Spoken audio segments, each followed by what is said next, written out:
meeting to order. Please rise and join me in the Pledge of Allegiance. Pledge allegiance to the flag of the United States of America and to the republic for which it stands, one nation, under God, indivisible, with liberty and justice for all. All right. Madam Clerk, would you please call the roll? Certainly. Supervisor Moore. Here. Councilwoman McNamara. Here. Councilman Iacilli. Here. Councilman Pell. Councilman Martell. Here. Okay, thank you. Well, we're going to start today's work session with the continuation of the comprehensive plan overview. Janice is here with us to talk about overlay districts and floating zones.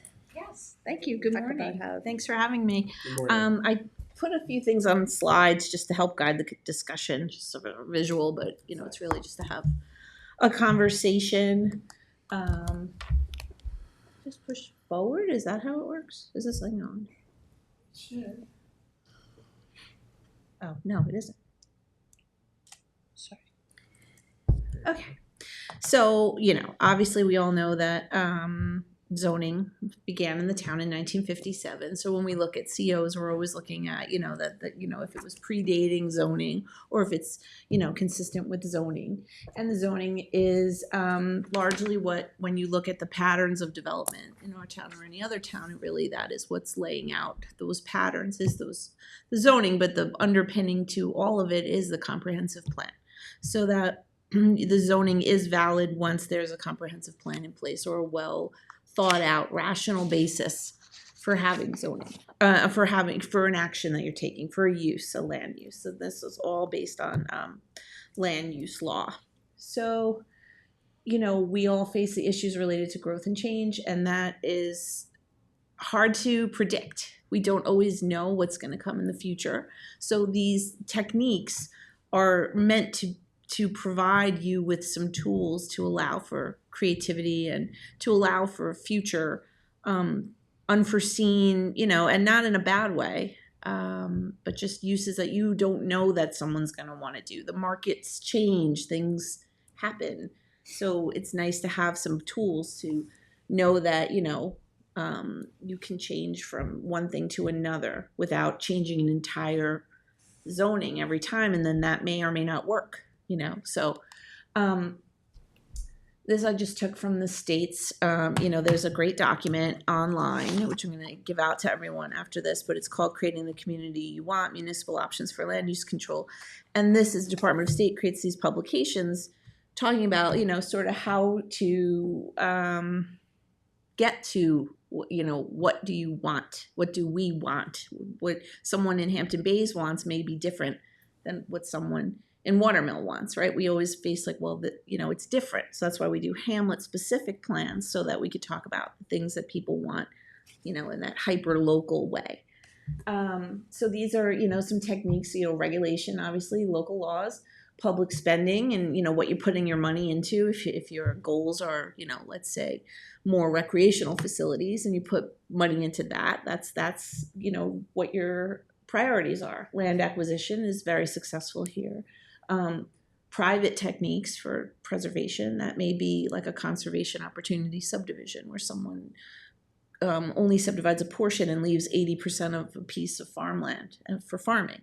And infrastructure location and capacity, that's something that's big right now, right? Where you put your infrastructure is where you're going to get development. And that has been over historically on Long Island why people never wanted any infrastructure, because it meant like, you know, if you bring the water out here, you're going to bring the people out here, you know, right? So that was always a concern, but they came anyway. So you kind of still have to deal with it. Okay, so the meat of the matter today is about these tools, these techniques, these interesting ways that we can foresee and account for the future. And there's two names for them. I didn't make up these names. These are names that are out there. And they're floating zones and overlay zones. And this is talking about starting with floating zones. It's a flexibility tool. It doesn't say, like normal zoning will say, this is this. No doubt about it. A floating zone exists in the abstract. You know, it doesn't, you put it in place like you have a tool there in your toolbox, And when you say, you know, we really need X, Y, or Z, let's pull this out of our toolbox and apply it. And that's where the floating zone comes in.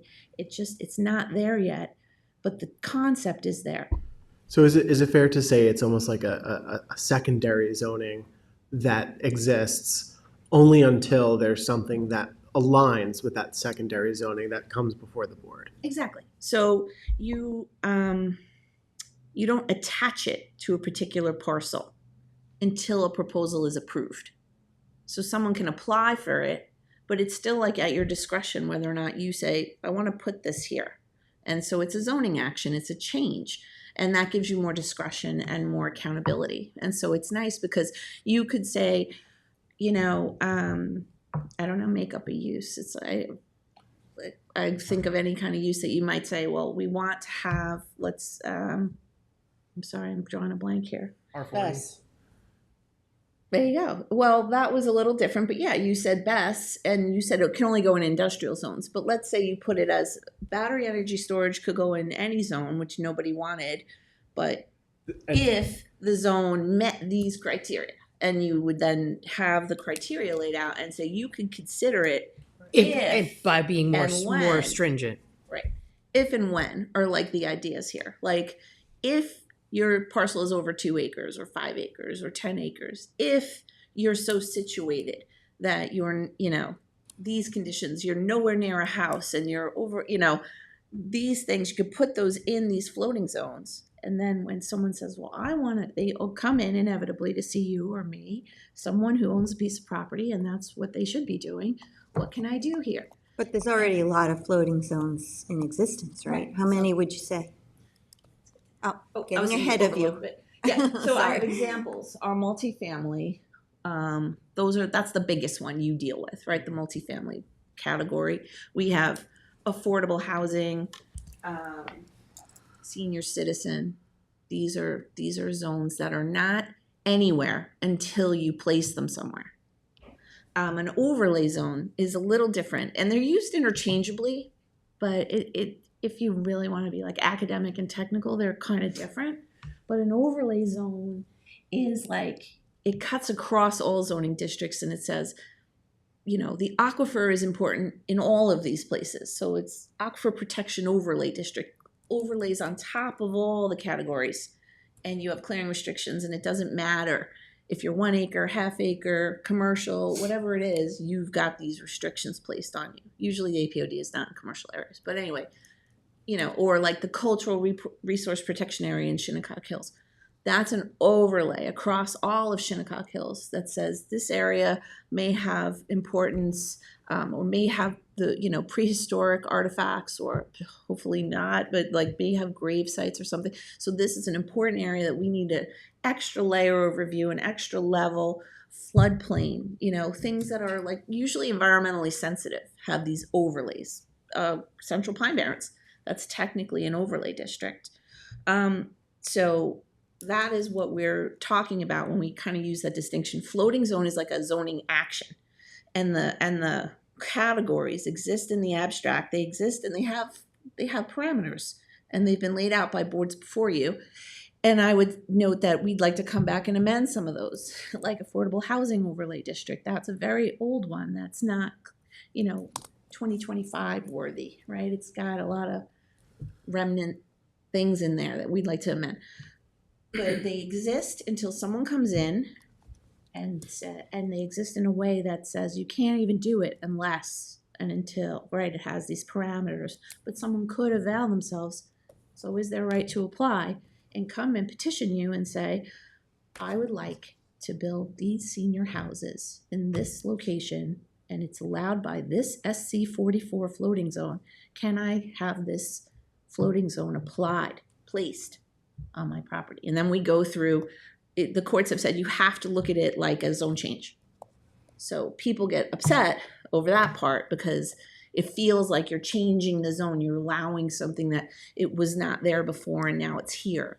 So that is, Well, that is what it is, right? absolutely. But there is questions that come to me anyway. You know, that should be spot zoning. That's not legal. It is legal. The courts have said. There was a landmark case, Rogers versus village of Tarrytown. Tarrytown. Sleepy Hollow. This was the beginning of floating zones. And basically, as long as it's in accordance with the, comp plan and, you had the power to do it. And there's been, that's like the landmark case, but then further cases along the way have come. And it's always decided in the municipality's favor that you absolutely have this tool at your disposal, and it's absolutely valid use of zoning powers. So this was more of that, just basically, and also that no one has any standing until you place the zone. So somebody can't be like, you created a special senior citizens floating zone, and until you land it, it hasn't harmed anyone, right? It just exists in our code as a tool. So it's not, there's no standing to challenge a floating zone until it actually is placed on a property through a zone change action. And then of course they would have, to show, that they're specifically harmed, as you know. But the overlay districts are already on the Overlay zoning. districts are already placed, and those are the same way, and they are usually an environmental protective feature.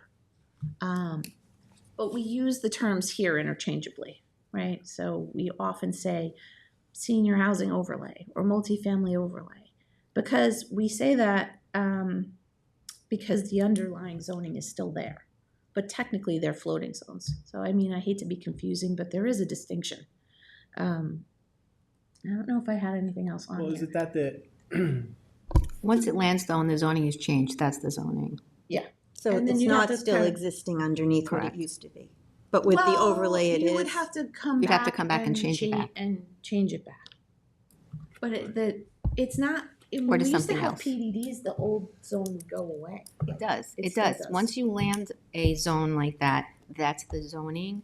And if you wanted to change it back to what it was or anything else, it's another zone change. need legislative Yeah. action? Yes. But when you place an overlay district, it doesn't affect the underlying zoning. Right, you're still R40 or R20 or anything, and the overlay in that case is usually like your tree preservation laws or your floodplain protection or your coastal erosion hazard areas or your, cultural resource protection overlays or pine barrens. These are overlays on top of things, which says you may be able to get a permit for a house, but you can't clear, you have to have this, that, all the things. Isn't the cultural protection overlay, isn't that already landed though? Yeah, the just overlays exist. Right. They're floating. They're like clouds above the land. Like if you imagine like that, they exist. The floating zone doesn't exist or come into being until it's landed. Right, it exists in the sense that it's in the code and you can avail yourself to look at that code and say, does this apply? If I see people what come you're in and saying. say, I want to do, build some Affordable housing. affordable housing. It exists for our consideration. Yes. Yes. But it's not there until you land it. And that's where a floating zone is a fantastic tool. However, there are drawbacks, which are the uncertainty where people get upset. Where I recently read someone, saying, wait a minute, I came here and expected my zoning to be this way, and I didn't know that these zonings were possible. And the courts have actually weighed in on that and said, I had it here. It basically says, you're not necessarily, you can't assume that something is forever and always. Yeah. It is possible that, the legislature is going to change something and Right. But don't. isn't that why isn't the rule of thumb that the comprehensive plans should be updated every 10 to 15 years? I feel like that's what good long-range planning would be, to update the whole plan. And even though a board would like to have the discretion to land things wherever they choose, it doesn't seem like it's a well-thought-out plan to be able to do that. I don't think the wherever you choose part is accurate. But we just, Well, wherever they choose. If the board decides to land a No, because floating those zone, floating they can. zones have parameters. They say within a certain proximity to a hamlet center, or the property has to be of a certain size. So it's not wherever you choose. Those conditions have to exist in order for you to land it, right? well, That's it's a good also, to that point, even if you updated the comprehensive plan, these zones wouldn't cease to exist. They would be still part of the overall plan because they're things that we need, but we don't want to set in concrete stone. This is where they can be. Because when you start doing that, I mean, I feel like you start changing property values, you start, it's just, you're pigeonholing yourself and you're pigeonholing your zoning and you're saying, this is where this is going to be, and it might not be the best place for it. And you might not have a developer that wants to put that there. Exactly. So the comp plan is absolutely imperative to say these, but it's always, the conditions may change slightly, but your goals and policies are largely the same. Preservation is a huge goal. Maintaining, the character of our hamlets, and that's a massive goal. That's like, I don't see those goals being stripped away. When we went through the comp plan and we went through the objectives and it was pretty much, we could say everything still was the same today. It's the same, we have the same goals, right? Limiting traffic, preserving, land, protecting, cultural resources. Everything is still pretty much the same. It's just, and I get what the supervisor is saying. People want a definitive, this is where this is going to be. This is where we're headed. This is where we're going. There's so many plots out east for affordable housing. There's so many on the west. But to do that is really to basically predetermine land uses, which, So here it says, like, one concept that should be included in comprehensive plans is consideration for smart growth, which is, the principles are, Transportation, use sustainability. land efficiently, conserve the natural and ecologically valuable features of land even after it's developed, promote a mix of housing types, discourage sprawl, encourage a variety of transportation options, incorporate quality design focused on preservation and formation of neighborhoods and a sense of place. As, other than, people coming from different areas and kind of having a different design aesthetic or franchise corporate architecture, or, those kinds of things. So you always want to kind of incorporate, these concepts into a comp plan and then more specifically into a hamlet plan. But the core principles of putting your housing in an area where there's infrastructure, where there's walkability, if you're going to do affordable housing, rather than sprawl out, into farmland, into woodland. We want to kind of keep it in the core hamlet centers. And that would be, if I had more time, I would go through and maybe we'll do this next time when we're here for affordable housing. How's the affordable housing overlay district need to be amended to envelop these kinds of principles so that you know where you're putting it? And that's consistent with the comp plan. So the supervisor brings up a really good point, right? I think, the comprehensive plan has a lot of elements that are really important that I think transcend the time frame. As Cindy mentioned, a lot of the same issues that we have today or what are mentioned in the comprehensive plan. But I think the supervisor brings up a good point about long-term planning and just making sure that we establish those parameters in a concrete way. I think that's really important. That said, and this is where I think maybe we've had discussions about this and it's worth bringing up here. In certain circumstances where the long-term goals are already established within the zoning, the proposals that that come before the planning board are decisions that are made before that body. And sometimes that, I apologize for that, sometimes that happens to not necessarily go in the way of giving people the prerogative of, is this what people truly want? Because the planning board, right, is really looking at what the zoning states, correct?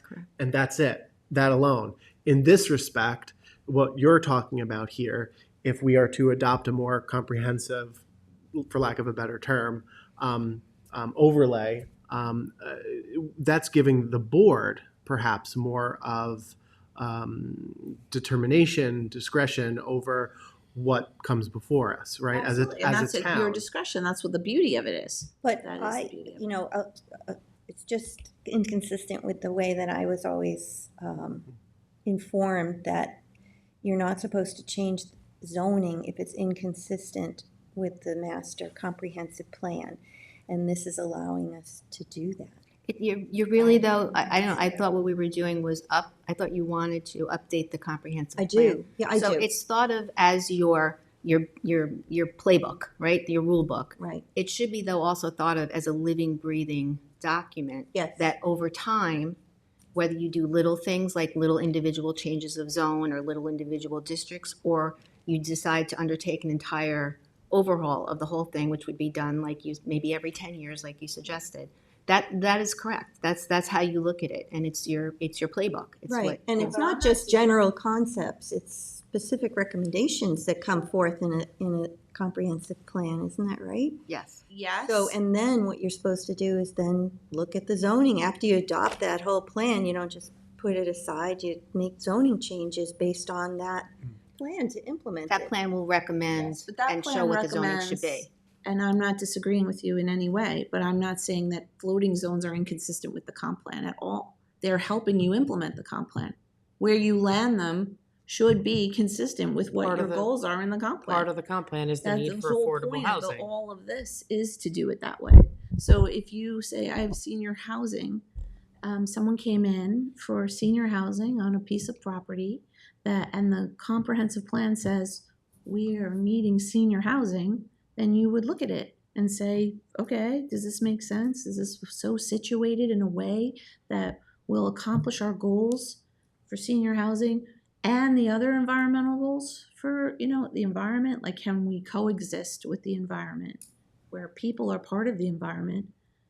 I'm not saying, over densify anything, but I'm also saying people live here and need to live here, and older people, if they have a place to live, that's a good thing. People who have lived in this town their whole lives should not then have to leave when they're 70 years old. Now you're kicked out because Of course you not. should be But able also to with have the- a place. So just for- preserving and creating senior housing, for example, is consistent with your comp plan. Right, but I think that, I just think it needs to be more clear perhaps that when you do the comp plan overlook and say one of these things that you want to do is to look into revamping our senior housing district, you're going to have in there standards so that you're thinking through in a long-term way where this would be appropriate. So right in that creation of that specific district, you're going to have needs to be 5 acres, 10 acres, needs to be X amount of feet from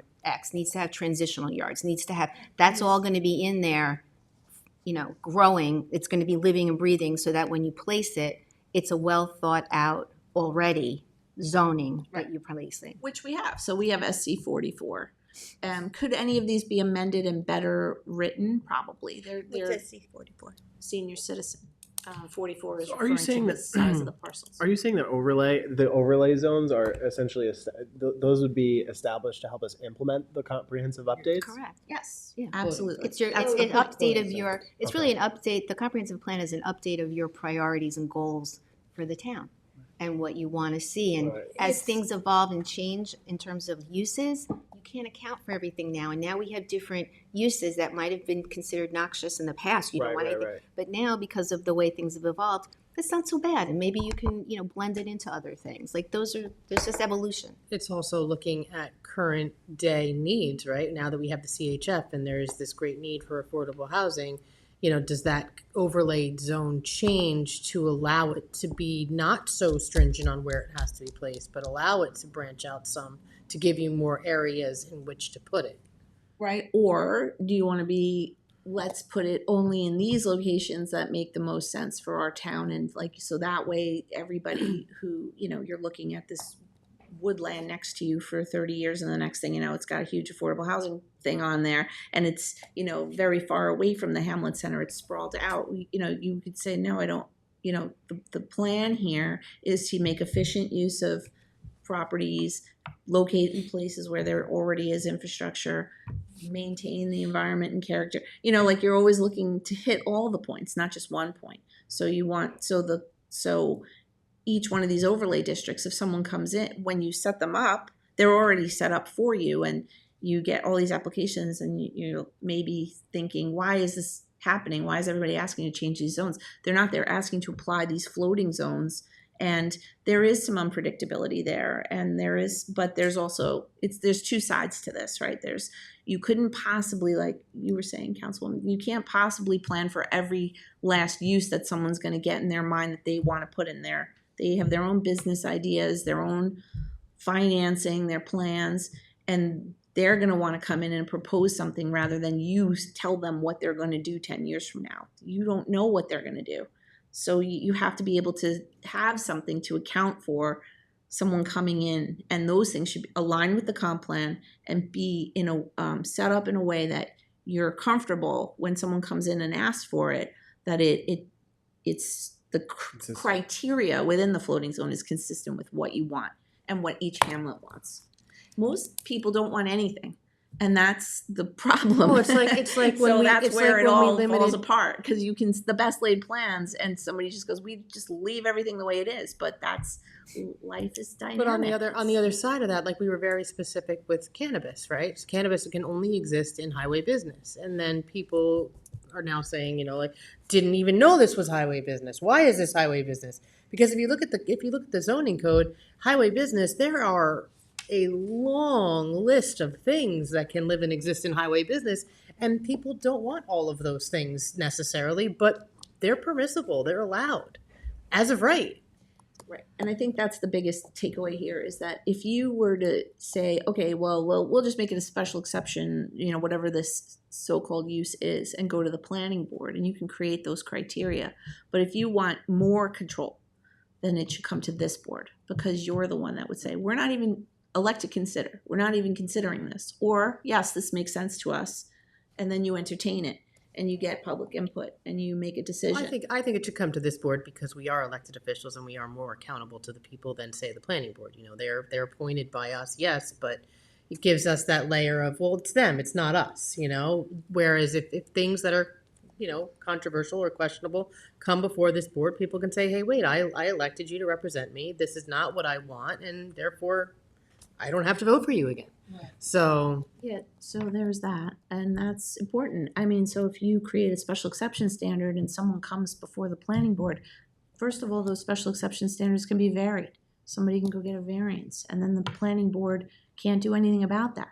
And then, that use will, and that was the, problem with many uses. So I think having the floating zones at your disposal as a land use tool, and then looking at them over time and fixing them to make sure they're consistent with the comp plan and any updates is the way to go.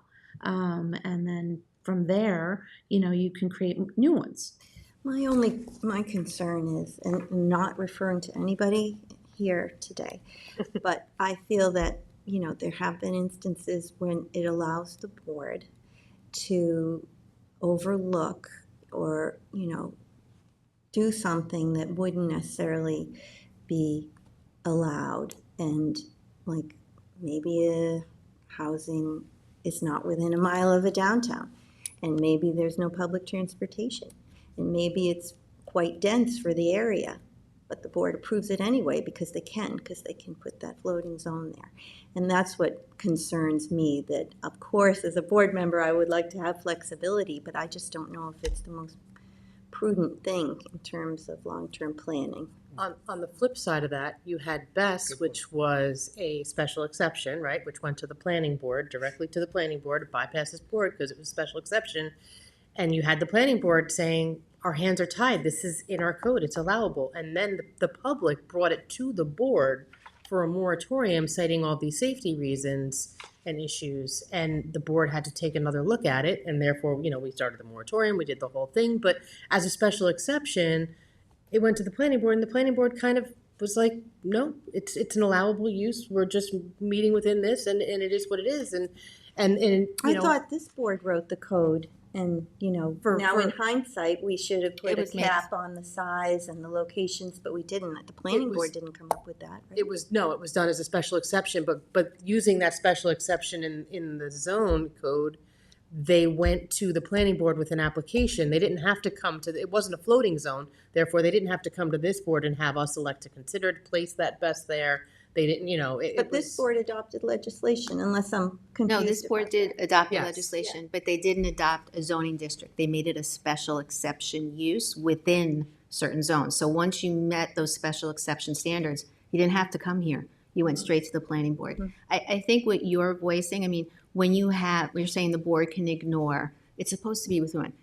They can, but they're not supposed to, right? So that's what the issue was when PDDs were a thing, because the board could cherry pick what they wanted and really customize it. And people were very uncomfortable with that because they would come up with things that were nowhere. It would appear out of nowhere. They weren't written anywhere that those were the options. I think with the floating zones, it's trying to protect you from those kind of criticisms because it's laying out what you want in those zones, and you are supposed to act in accordance with that when you land them. You're not supposed to be varying them unless the zone says within a range. It gives you a range of, but otherwise, so you have those protections there, and it's not a PDD type thing, which I think is what you may be speaking to, or maybe there were boards where we didn't follow all the things that you're supposed to. Well, that's true. And so maybe what we really need to do when we update the comp plan is to make sure we pay specific attention to what those floating zones are, and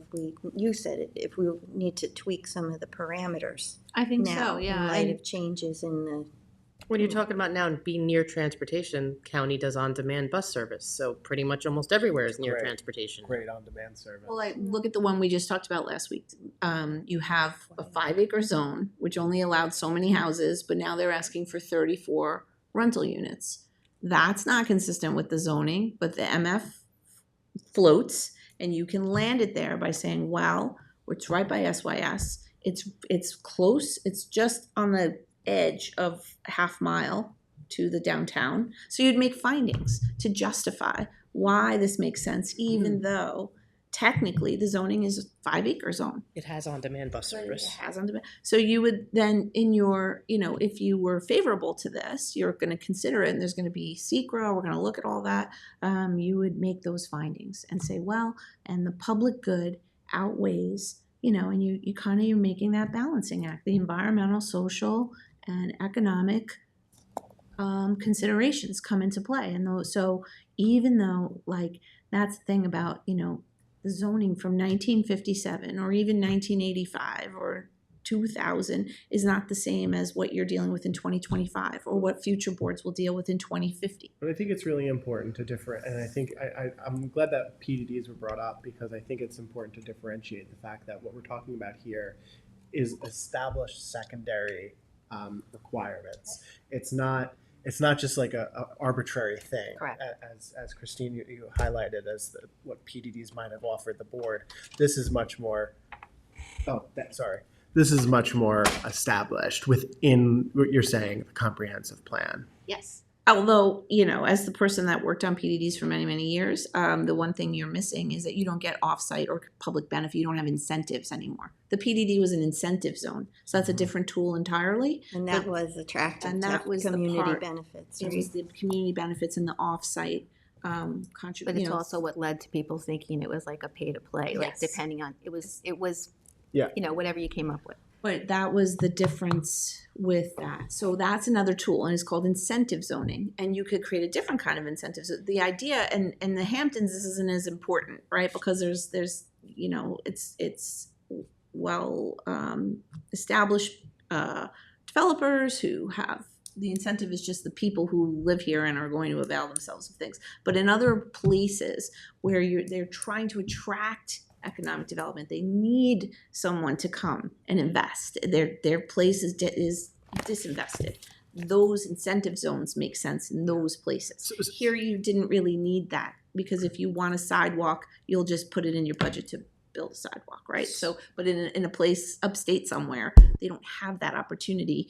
They need a developer to come in, and they'll give them increased density if they achieve things that the community wants. I have kind of a broader question as far as the comp plan goes, and not that I don't support undertaking a review or an update, but there have been a lot of additions to the comp plan. It's not just the comp plan, right? So we did the climate action plan, and when we did that plan, to the supervisor's point of wanting things to be more concrete and more laid out, I don't think that you do that through the comp plan. You do that through your actual zoning codes, correct?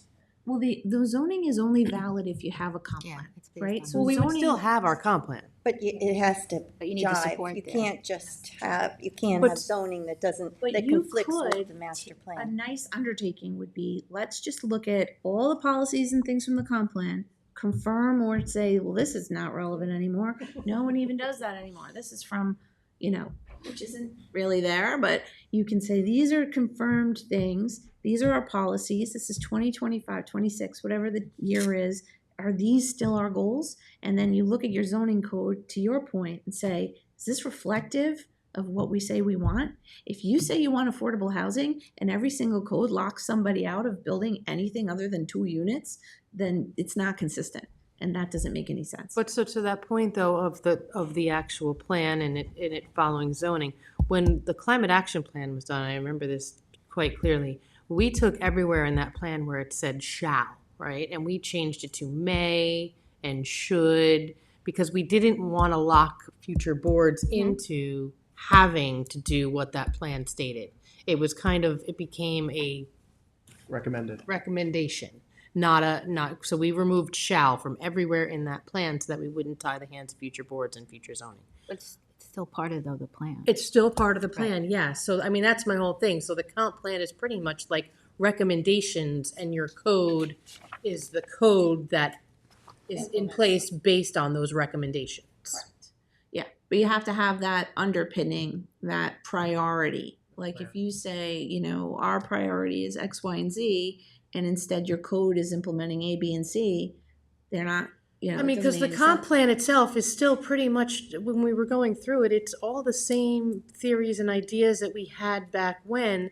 I would actually, like you were saying, like to look at all of the additional plans and, the additional studies and plans that are now part of that comp plan. The comp plan itself is a pretty benign document. I mean, it has overreaching goals, which I think are still in play, but there's a stack of additions. Well, that's all folded in, right, to the updated comp plan. That's been my point that I've been speaking of. Like we have all these addenda, and I think we need to try to find a way to wrap that all in. And that's what the update, I thought, would do. And get rid of the ones that no Correct. longer apply. Get rid of is an interesting thing because It's always going to exist. Amend, and it was, alter. but like when we look at things and when they were done, things have changed. When you get into like the very corridor plans and stuff like that, they were very time specific for. I mean, 39 has changed. When it was 2 lanes and then we had the added lane, and that has changed. And no doubt. I mean, but those plans exist in as much as maybe they're relics, but they're also, I can tell you that we go back to that 1970 master plan and be like, what did they think? And then we go to 99 and say, what did they think? And then I go to 2006, what was the thinking then? So yours would be the thinking in 2025. But all taken together, you start to see a progression of time of intent that then influences,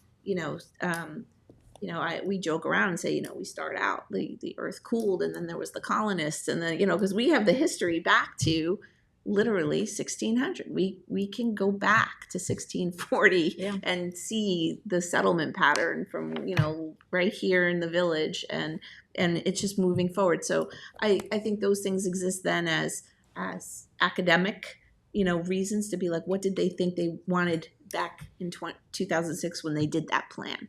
Yeah. But yes, you should update it because there's different people now. People have died and priorities have changed. You may want to say, well, now in 2025, we think X, Y, and Z. And I mean, and by we, I mean the collective. Well, certainly traffic has changed, and so there has to be a traffic component, and maybe the recommendations will specify where the consultant thinks it would be most beneficial based on all the data to have some traffic circles or, some, I don't know what, that's what I foresee it more of a roadmap to.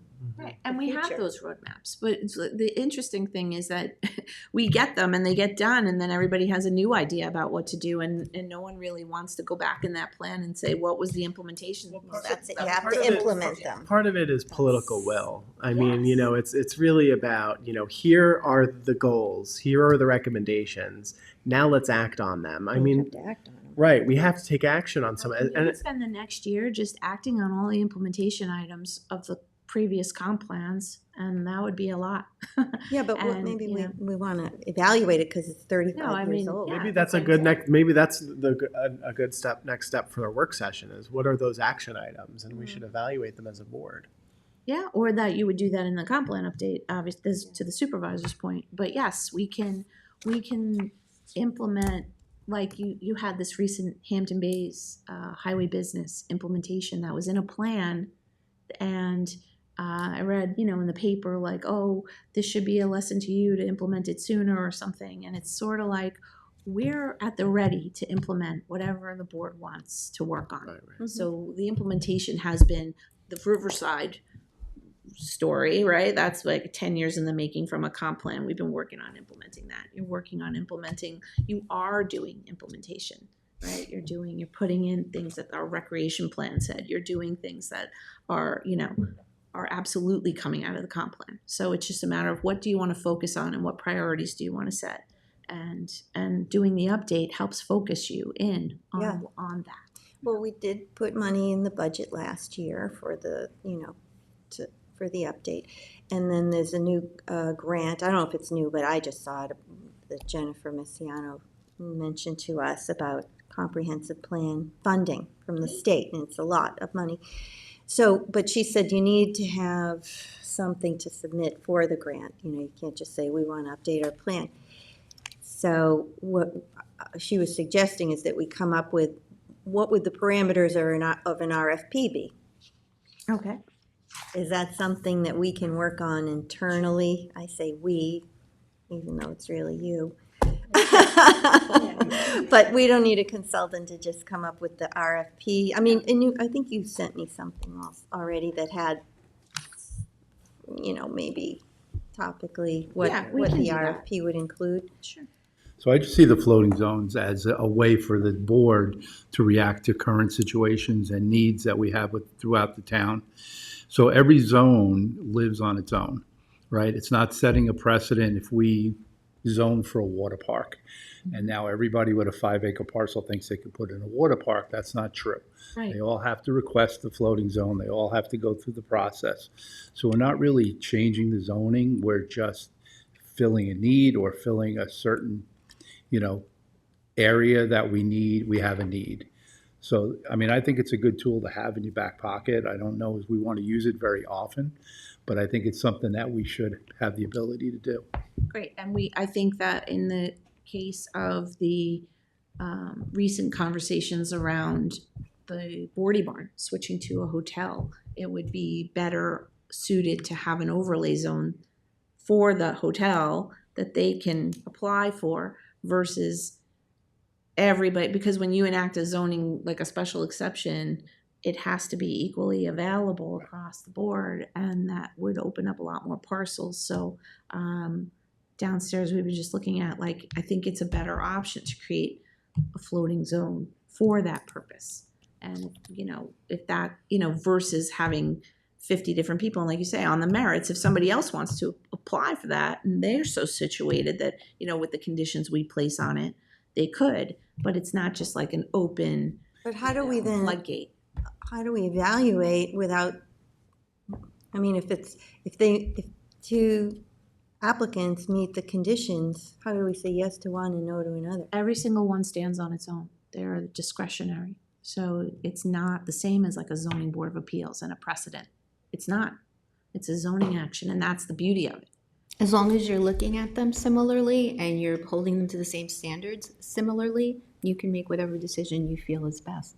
And you can even say, I'm not even considering. I'm only considering, one this year. I'm not doing, And that's why we go special through exception. the whole- Everybody who wants to make an application just comes in. There's no stopping anyone. And that's why we go through the whole secret process so that we're basing our decision on facts. Facts, and also just, it's public sentiment, the fact that, this is not the way this community wants things to be, that comes to you in a discretionary way, and that's a good thing. As in any typical zoning change procedure, Right. if we were to say in this scenario be okay with something, it would advance to the planning board still.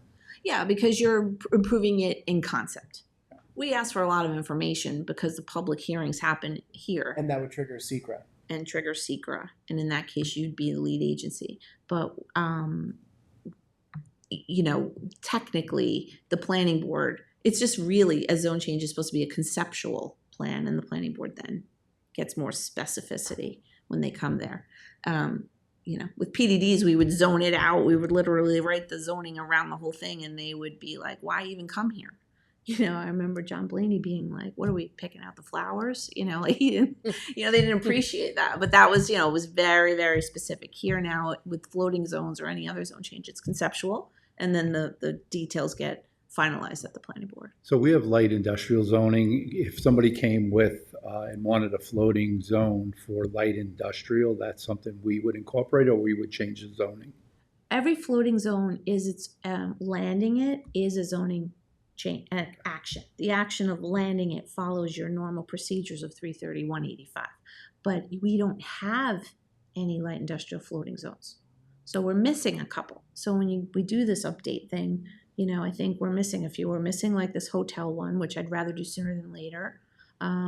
Instead of change the code so that, anyone can, not to say it's specific to them, but just a lot more applications can come in through a special exception versus keeping it to a zone change process.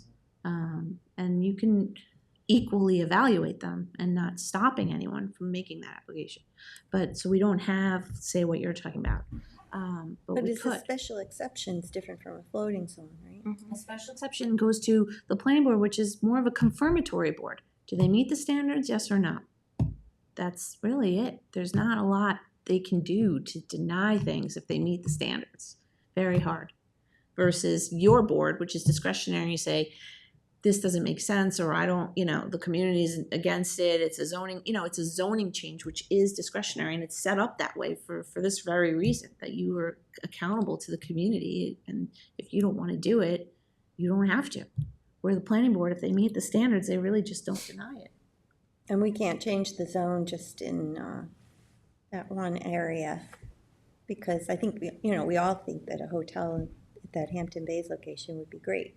Right. So you would create a floating zone, not just tailored to them, like what you think the parameters would be for anyone, and they would apply for it, and then you would land it, and then Because- they go on from there. Correct me if I'm wrong, without doing it through a floating zone process that anybody could avail themselves of as long as they meet the parameters, we would be spot zoning. That's the typical concern, because you don't really have anything that says, If we said you What can do zone a allows for hotel hotels? here in this Yeah. parcel, Yeah, so, that would be spot zoning. and because nobody else could avail themselves of it. right, and you're only doing it for one specific thing, and that's called spot zoning. So that's why. So that would be one I'd like to bring forward sooner than later. But any others, and the other one is the Affordable Housing Overlay District. That one's an old one that people don't avail themselves to because it's basically R20. You get 1 unit per 20,000, and that's not going to do much for anyone. So we so I'll send some follow-up information, but this is just along the lines of these planning tools. You have overlay zones, you have floating zones, you have incentive zones, and you have your regular zones, and you can create new zones. So you have a lot of flexibility to help everyone get to the point where it's predictable, but it's also flexible. Thank you for your time. Thank you. All right, good update, thanks. Thank you.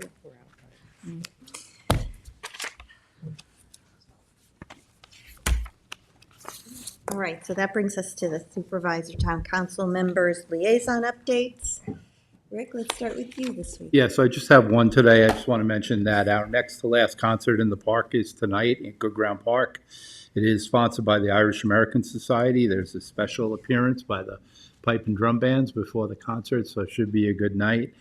And then I did want to mention on a very sad note, Councilman Bouvier, who I served with for 4 years, his son did recently pass away, and the services are tonight at the Werner Rothwell Funeral Home in West Hampton, I believe from 5 to 8. We'll be there, but I want to give our condolences to, the Bouvier family, and anybody who knew John may want to show up tonight. So I thought it was worth the mention. Thank you Thank you, for Rick. the reminder on that. Let's see, I went to yesterday a Tier 3 training that Suffolk County Fres had in Yaphank on emergency preparedness, which is timely because we do have some weather headed our way.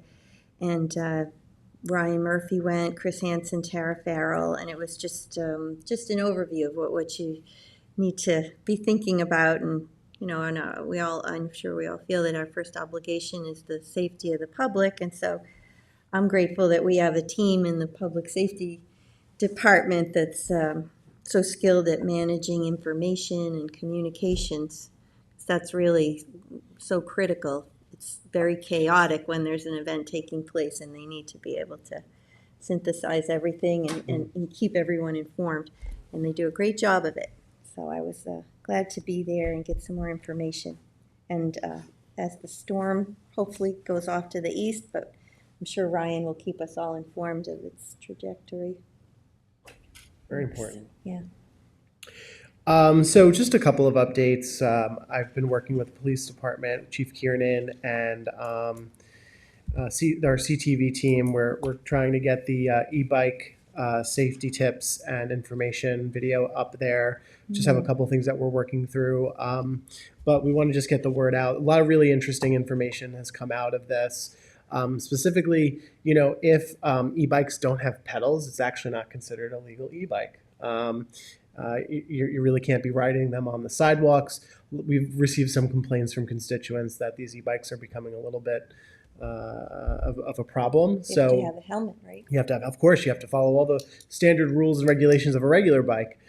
So we're trying to get all that information out to the public because there is some unknowns out there about e-bikes. If you're shopping online, you might be buying an illegal one, and people don't know that. So it's kind of a new industry, and municipalities are trying to grapple with how to best regulate that. And we want to first start out by raising awareness. So is there an age limit on those too? I thought there is. Under a certain age, you're not allowed to use them. Yes, there is. I think you have to be 18 or older.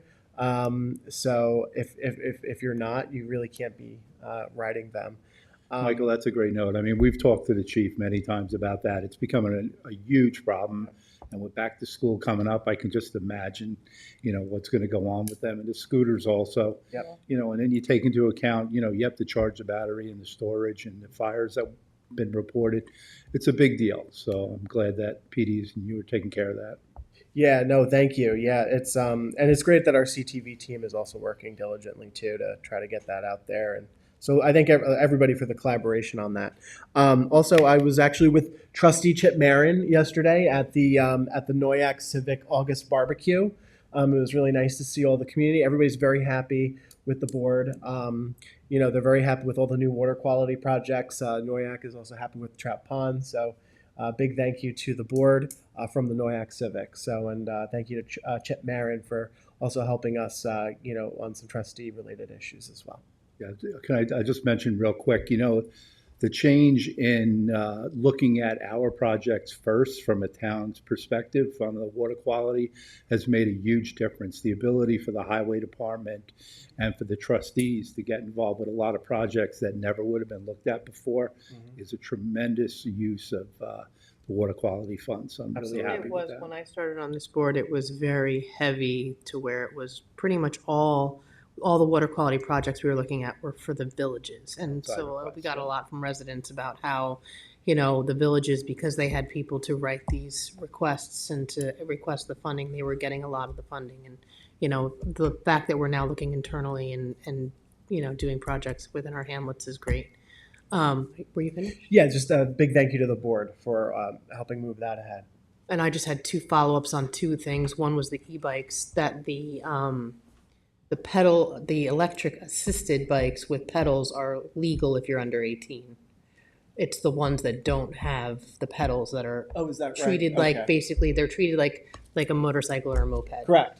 And the other thing that parents need to really be aware of is I've seen a lot of kids on them with just bicycle helmets, which are really insufficient for the speeds that these things go. They really need to be wearing DOT approved, full on, Gear. motorcycle helmets because,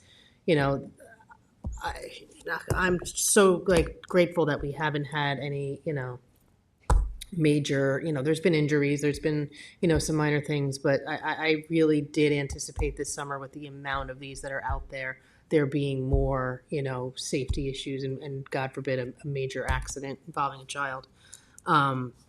But the other thing I wanted to follow up on was, to your point, Maria, was the emergency services.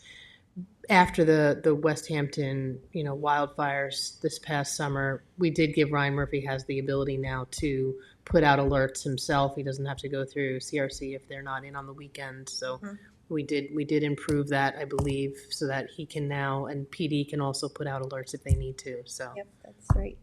Yeah, the fire department's also found out that their radios didn't necessarily match up with the county.